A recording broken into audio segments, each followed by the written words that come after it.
Knowing that I could possibly make a change with some of the policies that I came up with, it's a really cool feeling.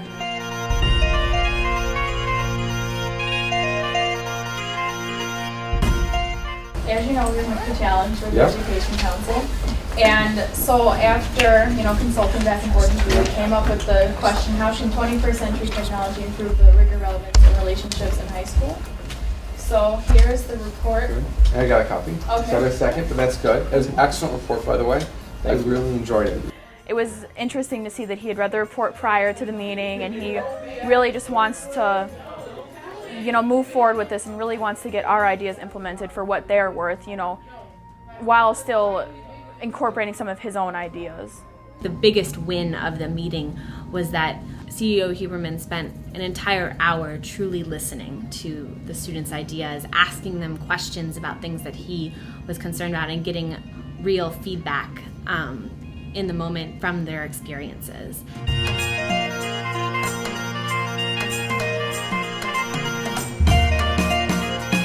Recommendation number 17. Recommendation number 8. Recommendation 9.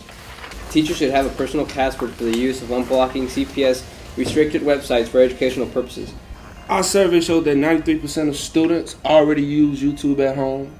From these websites, the biggest one we're trying to hit on is YouTube. Cell phones should be allowed during passing periods, lunch, and as well as the teacher-defined school. We talked to a lot of teachers, and their main concern was that they were given all of this technology, but they didn't know how to use it. And it wasn't just older teachers who didn't know how to use it. It was younger teachers too. So as a council, we feel that if CPS is going to do a big push on getting technology into the classrooms, that there should be some sort of teacher training or workshops available for the teachers to go to. Especially coming into the meeting not knowing what to expect, his feedback was genuinely something, that wasn't expected. He was a little bit more enthusiastic, and he just, he really seemed to be on the same page with us. So what I'm hearing from you guys, the number one, is you're saying all this technology isn't worth hooey unless the teachers know how to utilize it. Yeah. Right? Yes. Okay. Fair enough. We will definitely take a look at that. I think it's something we definitely have to figure out.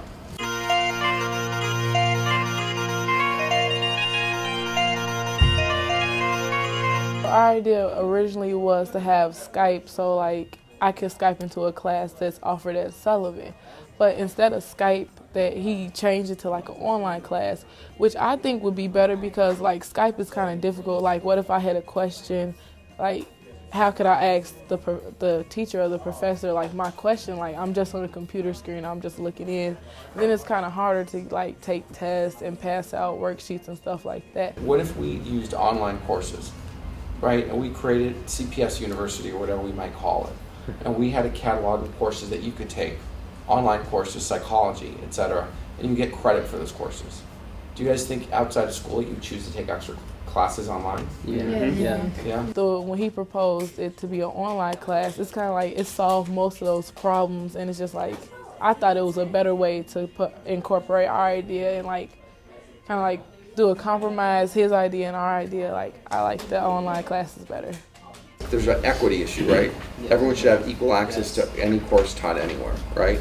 I think that was his favorite one, and personally that's one of my favorite ones too, because I don't have a lot of classes that I want to take offered at my school. So if CPS could offer a way for me to take classes that I want to take and I think that's interesting, that's not offered at my school, I'm all for it.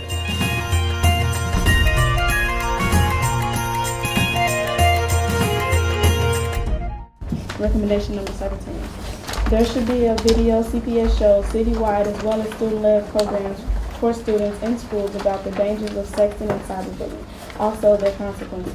If you give a student a flyer, they're going to look at it, oh great, just another, protest or whatever, and throw it away. But if you show a student a video, then they can, then go back and be like, oh, well, what did this video say? And then they can watch it again, and then they can show their brothers and their sisters, and they can show other CPS students, actually, the impact of this.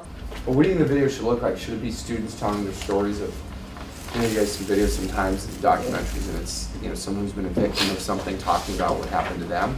But what would be convincing to get your fellow students to stop cyberbullying and sexting? the problem I think students feel is like they say, well, this can't happen to me, you know, this is not gonna happen to me or something like that. Well, once they see a fellow student from like CPS with the effects that's happened on them because of this, they'll feel more, how do I say this, more like at risk, and they'll get more conscious about what they're doing.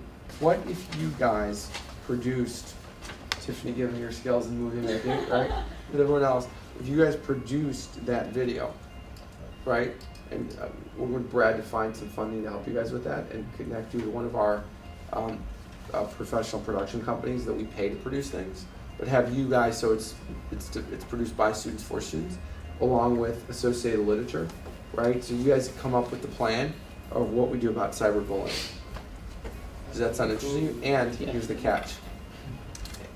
We post it on YouTube, right? Right? Well, I'm very surprised that he wants us to produce the video. Like, I thought he would be like, I don't know, like just take our idea and then have professionals do it. It's like now, like, we're producing a video for everyone to see, and it's kind of like, I know we plan on using UMedia a lot. Now comes the hard work, right? Now the students are going to try to sit down with many different stakeholders throughout the year. We just made a goal today to try to sit down with 5 different stakeholder groups in the school community, parents, teachers, principals, students, and spread the word, start conversations, learn where the hiccups are, what are going to be the obstacles to changing the way we think about education. But I think that's ultimately what we're doing, trying to push the boundaries of what learning and education are in Chicago Public Schools. What do we say? What's the word we smile to? Technology. Technology. All right. 1, 2, 3. Technology.